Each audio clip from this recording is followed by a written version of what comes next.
মমতা ব্যানার্জি যার চোখ দিয়ে পূর্ব মেদিনীপুর দেখতেন তিনি কিছুই করেননি, যার দায় তৃণমূলের ওপর এখন এসে পড়ছে। কোলাঘাটে বন্যা পরিদর্শনে এসে নাম না করে শুভেন্দু অধিকারীকে কটাক্ষ কুণাল ঘোষের।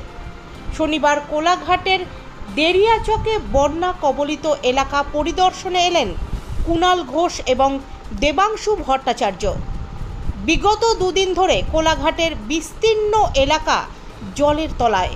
সেই এলাকাগুলি ঘুরে দেখলেন কুণাল ঘোষ এবং দেবাংশু ভট্টাচার্য।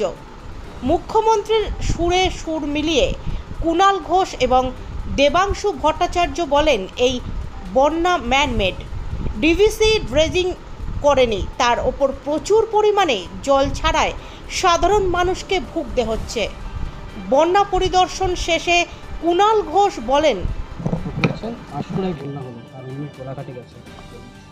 কোথায় কারা বিরোধী থেকে দুর্গত তারা একাংশ প্রশ্ন করছে।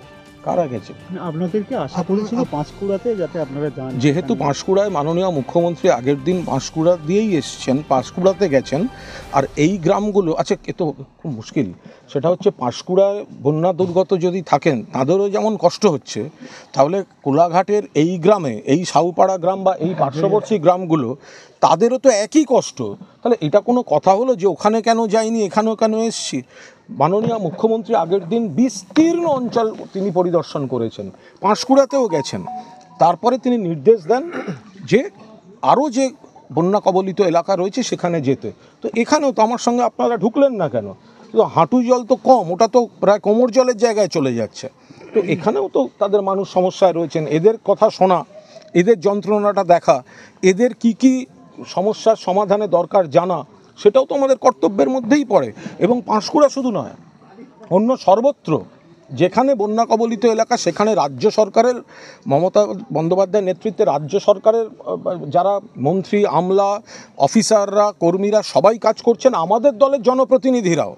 সেটা আরামবাগ বলুন, যেখানে যেখানে জল আছে সব জায়গায় আমাদের দল সেখানে কাজ করছে। ফলে কেন এখানে এসছি, কেন ওখানে আসেনি, এটা মনে হয় একেবারে যিনি বলছেন তিনি একদম নিশ্চিত কোনো রাজনৈতিক দৃষ্টিভঙ্গি থেকে বলছেন। এটা কখনো হতে পারে না যে এখানেও একটা গ্রাম ডুবে রয়েছে, এখানেও বিস্তীর্ণ এলাকা ডুবে রয়েছে, সেই বাড়িটায় গেলে যদি কেউ প্রশ্ন করে কেন গেছে, তো অত্যন্ত আপত্তির।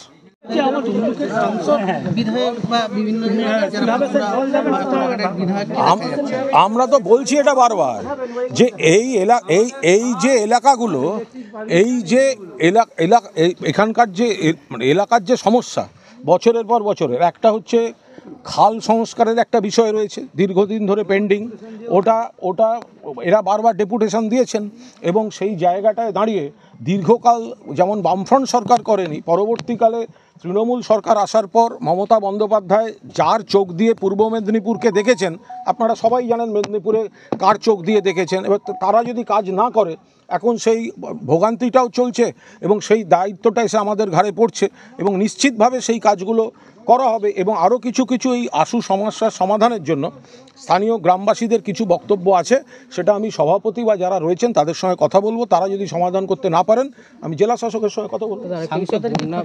হ্যাঁ, সাংসদ কোথায়?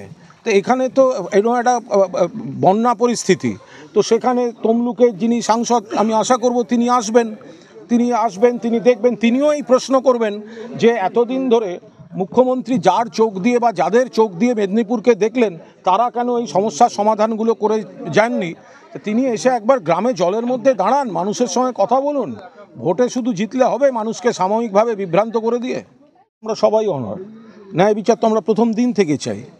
আমরা তিলোত্তমার ন্যায় বিচার চাই, অভয়ার ন্যায় বিচার চাই, ধর্ষণ এবং খুনে যারা জড়িত তাদের ফাঁসি চাই, যারা তথ্য প্রমাণ লোপাট করেছে অভিযোগ প্রমাণিত হলে তাদেরও কঠোরতম শাস্তি চাই। কিন্তু যেহেতু সাধারণ মানুষ, গরিব মানুষের ভরসা হচ্ছে সরকারি হাসপাতাল, তাই কর্মবিরতি থাকলে সাধারণ মানুষের চিকিৎসার অসুবিধা, সেই কারণে কর্মবিরতিটাই আমরা বারবার অনুরোধ করেছি তুলে নেওয়ার জন্য। এর বাইরে তো কোনো মতপার্থক্য নেই।